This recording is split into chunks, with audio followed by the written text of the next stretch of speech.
Teaching through incidental and embellished interacting has very high validity.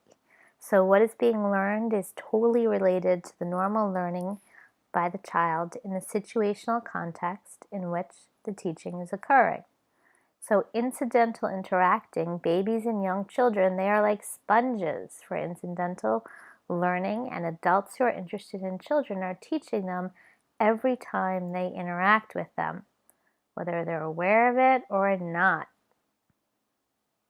That's how kids learn, through imitating. So embellished interacting is the incidental seizing of teachable moments, making every effort to create a positive, accepting, and interesting communicative environment, interacting in ways to promote the child's motivation to communicate verbally, providing the child with appropriate words for what he wants to express. The parent should observe the child keenly to encode and talk about the most important aspects of the situation, which is presumably what the child is trying to express. They should be responding in a way that includes a question or a comment for the child. It should be purposefully centered on salient, novel, or understood aspects. The talk should be informative, dynamic, and interesting.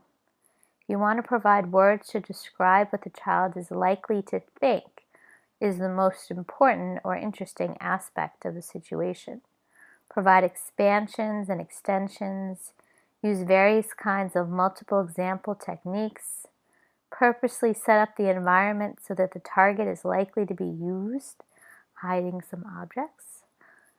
The notion underlying all of these strategies is that language is used for communicating and strategies create meaning. Reduce or eliminate background noise.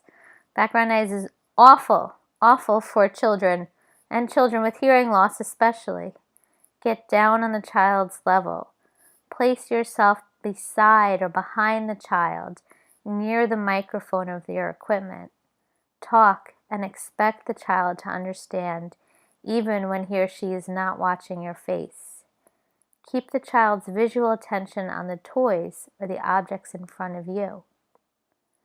If you allow the child to watch your face, look for an opportunity to say it again right afterwards without allowing the child to watch your face. Present your message auditory only first, and every time that you possibly can.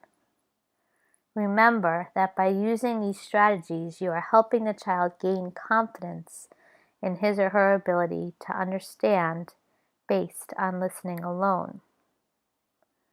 With phonating and vocalizing, most deaf children vocalize to some extent at the time the hearing loss is detected.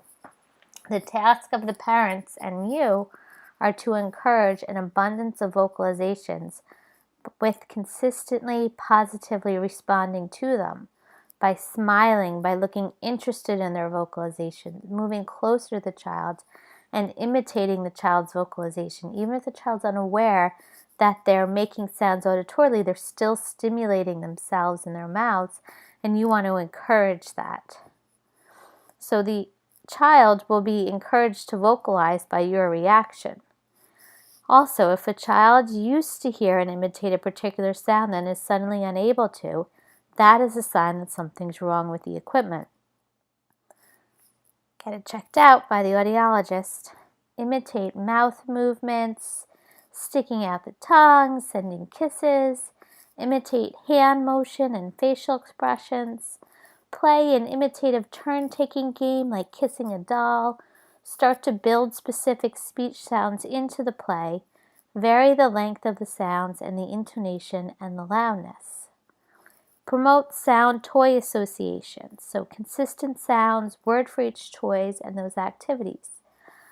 To highlight intonation variations, dramatic expressions of uh-oh, all gone, or oh, To highlight variations in intensity, go shh in a whisper, or boo to wake someone up. To highlight variations in rhythmic patterns and durations, go so big, or drip, drip, drip, yuck. There's so much you could do. And don't make it fun. Make it fun for the child and make it fun for yourself.